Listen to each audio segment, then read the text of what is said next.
Olá, eu sou Bruno Franks e esse é mais um Escrituras Possíveis, Experimentações Literárias para Mudar o Mundo, que hoje eu vou apresentar uma proposta de literatura de emergência, onde é uma perspectiva em que a literatura ela nos oferece ferramentas para ajudar-nos a lidar com o sofrimento, com os traumas e com todos esses sentimentos angustiantes que nos acometem, principalmente em situações como essa da pandemia Covid-19. Bom, eu venho me dedicando à escrita muito mais intensamente nesses últimos 2 anos de pandemia. Acabei escrevendo já 2 livros, tenho outros projetos em andamento. E um deles, um livro de contos, que chama Revoluções Minimalistas, foi aprovado para ser publicado pela editora da Universidade Federal de Roraima. E hoje eu vou ler para vocês um desses contos, que chama Fred, a Mosca de Nietzsche. Esse conto ele tem algumas referências com essas questões que depois eu quero comentar, que vai desde a escrita enquanto processo de escrita que nos ajuda a entender as nossas questões pessoais e assim, nos entendendo melhor, a gente fica mais apto a superar sofrimentos, traumas e angústias, como também a leitura de textos, a literatura em si, ela nos oferece diversas possibilidades também de nos entendermos melhor, de nos projetarmos em personagens que nos são apresentados e com os quais a gente transcorre pela narrativa por diversas aventuras e situações. A gente se projeta no personagem, com isso exercita o nosso poder da empatia, tão importante para o entendimento e respeito da diversidade individual e cultural. Pois bem, vamos lá. Fred, a Mosca de Nietzsche, por Bruno Franks. As moscas vivem seus ciclos de 25 a 30 dias sem se questionarem sobre seus destinos. Existem em praticamente todo o canto da Terra, na natureza e nas habitações humanas. São dos insetos os mais comuns, corriqueiros, simples e onipresentes. Os seres humanos, há muito, as execram e inventam 1001 maneiras de as exterminarem, ou pelo menos mantê-las longe de suas vistas. Quando inventaram o conceito de alma, os Homo sapiens não se deram o trabalho de indagar se nas moscas também habitavam. A não ser, talvez, os budistas, que acreditam na reencarnação, e no karma, que classificam os seres vivos em ordem de complexidade, onde as almas pulariam de espécie em espécie, conforme vão se aprimorando até chegar nos humanos, e terem alguma chance de atingir a iluminação. Fico me perguntando se alguém teve em algum tempo algum flashback de sua vida passada sob a forma de mosca. Caso algum leitor tiver tido essa experiência e ainda tiver preservado alguma memória dessa época, gostaria que verificasse a possibilidade real do que narro a seguir. Como temos apenas nossas experiências como referência, nos contentamos com no máximo o que podemos colher a partir da observação do mundo que nos rodeia, ou do universo atingível por nossos equipamentos de investigação. Temos basicamente possibilidades bastante restritas de averiguação das infinitas realidades existentes. Nunca passaria pela nossa cabeça que uma mesma mosca pudesse nascer e morrer infinitamente, sua alma alternando ininterruptamente de corpo a corpo, abandonando o corpo velho e mergulhando numa nova lava a fim de viver tudo novamente, a não ser pela imaginação artística e especulação criativa. Se fosse possível conceber essa possibilidade, pensaríamos em seguida sobre o aprendizado de uma mosca. Será que ela levaria consigo tudo o que viveu na vida anterior, aprimorando suas técnicas de sobrevivência? Ou estaria mais próximo do que Nietzsche propôs com sua teoria do eterno retorno, condenada a reviver exatamente as mesmas escolhas e principalmente suas consequências por toda a eternidade? Bom, vamos aos fatos.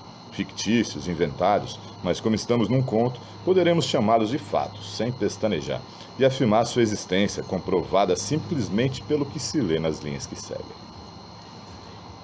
Fred entrou desavisada numa biblioteca e logo gostou do ar climatizado, do silêncio e do cheiro de livros velhos. Em alguns dias, já estava familiarizada com o ambiente e completamente encantada com aquele universo.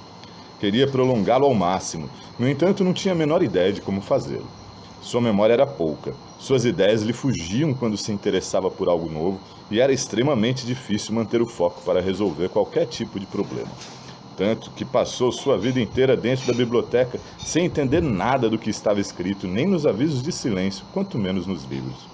Mas ela gostava do clima, das pessoas tranquilas, e comia os restos dos alimentos levados às escondidas naquele local em que comida não era consumida às vistas. Entrava sorrateiramente nos bolsos, bolsas e mochilas e se empanturrava em banquetes de todo tipo, sem que ninguém percebesse e a tentasse afastar com aquelas mãos gigantes cheias de dedos. Era o paraíso perfeito. Assim, os dias foram passando e Fred seguia sua vidinha feliz como uma mosca de biblioteca. Até que sua juventude foi esgotada e rapidamente seu corpo foi entrando em decadência. Em alguns dias não conseguiria mais voar. Decidiu então, com muito esforço, sair da biblioteca em busca de um restinho de comida que tivesse alguma lava para ela reencarnar. Claro que fez tudo isso meio que por instinto. Não pense, leitor, que ela tomou a decisão de encanar e planejou a maneira de fazê-lo. Ela simplesmente sentiu o peso dos dias sobre suas asas e resolveu ir morrer onde seu instinto a levasse. Pois bem, morreu e nasceu novamente no lixo da cantina na frente da biblioteca. Em questão de dias, estava novamente entrando desavisada na biblioteca e se encantando com tudo como se fosse a primeira vez. Banqueteava da mesma forma, voava feliz entre os livros das estantes e pousava em obras esquecidas abertas nas mesas de leitura. E assim seguiu sua sina, repetindo a mesma vida infinitas vezes até que algo aconteceu sem que houvesse testemunha. Era uma manhã ensolarada, e um raio de sol entrava pela fresta da janela de cortinas descuidadas, iluminando perfeitamente um livro aberto abandonado numa mesa vazia. Era uma visão fantástica, e Fred usufruiu aquilo de maneira invejável. Voava entre as partículas que dançavam no ar iluminado pelo raio amarelo, dando voltas e mais voltas, ensaiando piruetas, giros e mortais, dando rasantes na folha aquecida, sentindo assim o delicioso cheiro de suas velhas páginas. Quando já estava praticamente em êxtase, tendo passado por todas as linhas, memorizado todas as letras, se deu conta que entendia o que estava escrito naquela página. Fred não acreditou e pousou sobre o papel meio atordoada, sem saber como reagir. Ficou ali por longos minutos, o que seria equivalente a meses para os humanos, até que chegou à conclusão de que sabia ler. Não tinha ideia de regras gramaticais, sintaxes, concordâncias, flexões ou nada parecido, mas de alguma forma pôde decifrar o que estava registrado ali. E parecia que a mensagem era diretamente a ela direcionada, como quando abrimos um livro em uma página qualquer e nos deslumbramos com a coincidência de ler algo que se relaciona diretamente com o dilema que enfrentamos. A primeira página, interpretada por Fred, foi onde Nietzsche explicava seu conceito de eterno retorno. A grande dificuldade foi fazer a transposição da relação da proposta conceitual do filósofo alemão com a ideia da religião, que lhe era totalmente alheia. E além dessa, outras referências do mundo dos humanos se faziam mistério. Foi então que percebeu que sua leitura fora superficial, que para entender Nietzsche precisaria ler outras páginas, outros livros, outros autores, talvez a biblioteca toda. Passou alguns dias ruminando essa ideia, tentando ler o máximo possível sobre os ombros dos leitores, lambendo os livros esquecidos, dormindo sobre títulos clássicos. Quando chegou sua hora, como de costume, voou para fora da biblioteca e morreu feliz. E assim seguiu com mais incontáveis reencarnações.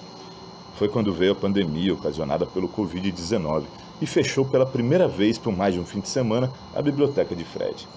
Não entrava mais ninguém. Os livros não eram esquecidos abertos sobre as mesas. Ninguém lia nada que se pudesse ser lido por sobre os ombros de alguém. Fred nem se importava que não havia mais banquete, tamanha era sua sede pelo conhecimento. O baque foi tão grande que Fred passou alguns dias em depressão, lagada na lombada de um tomo de Freud. Até que decidiu fazer alguma coisa e saiu da biblioteca por uma fresta qualquer. Fred estava decidida a investigar a situação, a descobrir o que havia se passado com os humanos. Imagine o leitor o tamanho do impacto de realidade pelo qual nossa mosca teve que passar. Por infinitas reencarnações, só havia saído da biblioteca para morrer e mal conhecia o mundo exterior.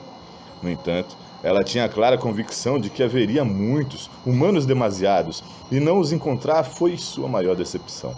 Sobrevoou uma praça cheia de flamingos, um igarapé onde vivia um jacaré e um cão sem dono, viu uma abelha numa flor artificial em uma loja de eletrônicos, uma vaca gigantesca se banhando no Rio Branco, mas nada de humanos.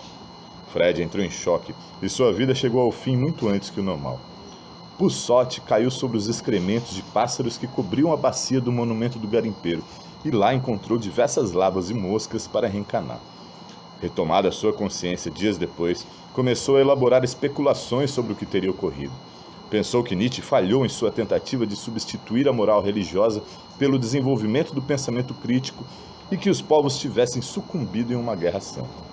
Ou que o filósofo alemão estava totalmente equivocado, que Deus de fato existia e que resolveu acabar com a humanidade pelo mau comportamento. Pensando um pouco melhor, considerou-se ainda despreparada para chegar a conclusões tão drásticas e se envergonhou de sua ingenuidade. Precisaria se lançar em uma pesquisa de campo mais profunda se quisesse desvendar essa complexa questão do sumiço dos humanos.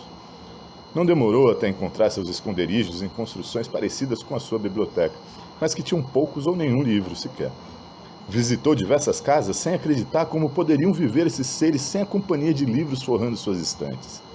Como pode uma pessoa ficar limitada às suas próprias experiências, não ter a curiosidade de saber sobre os infinitos mundos que os livros apresentam? Fred não se conformava, mas logo se deu conta que, apesar de ter encontrado a resposta de sua primeira pergunta, havia chegado a outra tão instigante quanto a primeira. Estava cansada, pousou num terreno baldio cheio de lixo e até sorriu, pensando que havia experimentado o prazer da curiosidade e investigação científicas. Nasceu pela segunda vez longe da biblioteca e logo estava voando sem rumo pela cidade, socializando com outras moscas, experimentando sexo sem compromisso, bebendo restos de cerveja e cachaça e se entorpecendo em fumaças estranhas. Passou algumas vidas na curtição, vivendo cada dia como se fosse o último.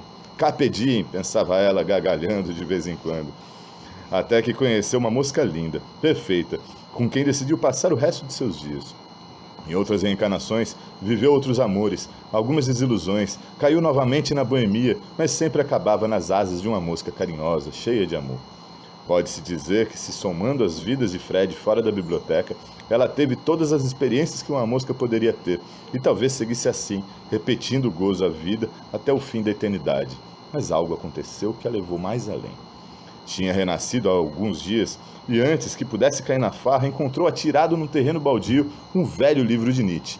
Todo sujo, rasgado e embolorado, mas dava para ler um bom pedaço de uma das páginas. E era exatamente a mesma que séculos atrás Fred havia lido pela primeira vez naquele feixe de luz amarela numa mesa da sua antiga biblioteca. Dessa vez, no entanto, nossa mosca entendeu com profundidade a proposta do autor e pouco se surpreendeu com o feito. Pousou no bigode desenhado de um Nietzsche acabado, abandonado ali no mato, e se iluminou. Imaginou-se uma mosca além da mosca. Assimilou de uma só vez que, além dos livros, era preciso ter experiências próprias para que as palavras pudessem sair do papel. Entendeu que a proposta de Nietzsche era uma abstração filosófica, um exercício intelectual para substituir a moral religiosa, mas que tinha que ser aplicada à própria vida. Decidiu que, em suas próximas encarnações, todas as suas decisões passariam por esse crivo e só faria o que pudesse fazer repetidamente, eternamente, com a mesma alegria e paz de espírito por todas as suas vidas.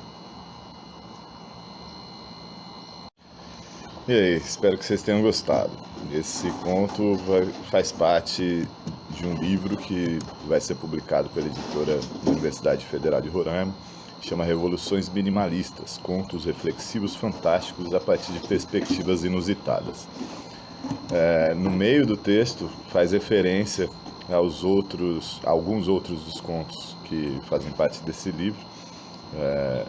Não sei se vocês perceberam, talvez tenham ficado um pouco solto, né, porque vocês não leram os outros textos, mas cada conto desse livro faz referência a alguns outros. E, bom, logo no começo, né, a gente fala da teoria do eterno retorno, do Nietzsche. Não sei o quanto que vocês estão familiarizados a esse conceito, mas o que eu tento fazer em todo o texto meu é trazer conceitos das ciências sociais, do pensamento crítico, da filosofia, de maneira leve, de maneira a fazer parte da narrativa. Mesmo quem não conheça esses conceitos vai poder usufruir e entender a narrativa. Espero que tenha sido assim, nesse conto em específico também. Tem logo no começo a possibilidade de ofertar ao leitor um pouco do prazer da biblioteca. Eu acho que é algo que nem todos estão familiarizados e tem esse costume, né, de frequentar a biblioteca.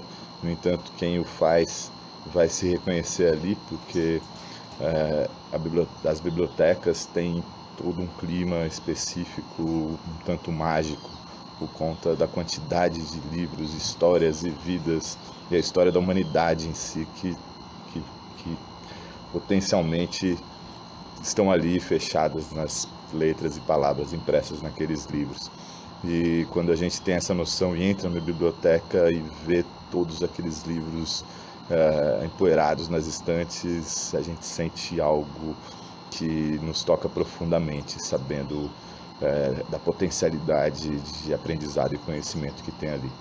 No entanto, para isso, para acessar esse conhecimento, a gente precisa saber ler, né? E é um desafio muito grande, a alfabetização real, né? Onde as pessoas possam de fato ler, compreender e interpretar um texto, né? Precisa de tudo isso para poder acessar todo esse conhecimento. E a nossa personagem, a mosca Fred, ela passa por essa experiência, né? Quando ela entra na biblioteca, ela não sabe ler, ela fica então apenas curtindo o ambiente, até que depois de vidas e mais vidas, depois de muitas reencarnações, alguma coisa acontece que ela dá um estalo e ela consegue ler, né? Ela aprendeu a ler sozinha durante vidas e vidas, e quando ela consegue ler, ela fica deslumbrada. Mas logo no começo ela já tem uma sagacidade, ela percebe que somente ler um texto de Nietzsche, sem ter referências de outros textos, de outras histórias, da própria religião que ele vai se contrapor, ela não entende o que ele de fato quis dizer. Então ela percebe que ela precisa realmente ler muito mais para poder ter uma bagagem conceitual e entender o que aquele autor quis dizer. E aí ela passa a fazer isso, ela lê o máximo possível. Até que acontece o Covid e a biblioteca fica às moscas, né, como se diz. As pessoas não vão mais lá, não abrem mais os livros, e ela, sendo uma mosquinha, ela não consegue tirar um livro da prateleira e ler. Ela precisa que as pessoas movimentem os livros. E ela decide sair da biblioteca e para averiguar o que aconteceu com os humanos. Ela descobre os humanos todos trancados em casa, e aí tem as referências dos outros personagens dos outros contos.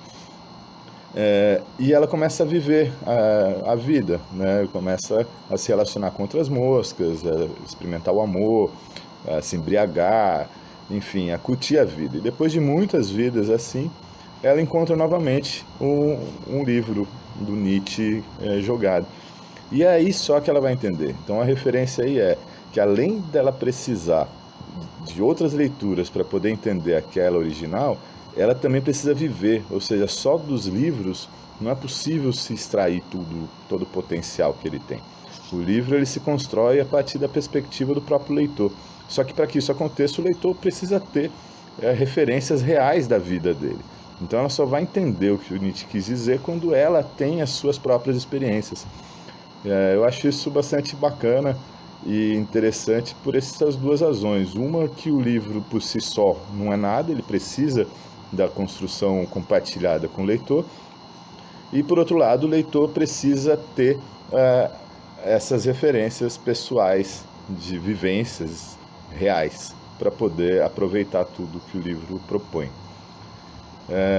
Eu acho que assim tem muito mais referências e questões a serem colocadas, mas nesse vídeo eu queria só dar uma instigada no leitor para essa possibilidade dos universos dos livros, o quanto que eles têm uma potência gigantesca de nos absorver em outros mundos, em outras narrativas, fazendo a gente, por um determinado momento, até esquecer das dificuldades reais das nossas vidas. E, por outro lado, eles remetem a reflexões importantes que, se a gente aproveitar bem, a gente se dedicar à leitura e fazer essa referência que é natural da leitura, das propostas de reflexões dos livros com as nossas próprias vidas, a gente tem uma possibilidade gigantesca de refletir melhor sobre as nossas próprias vidas e quem sabe até superar traumas e sentimentos que a gente não está muito confortável com eles. Tá bom? Espero que vocês tenham gostado e até a próxima. Um grande abraço.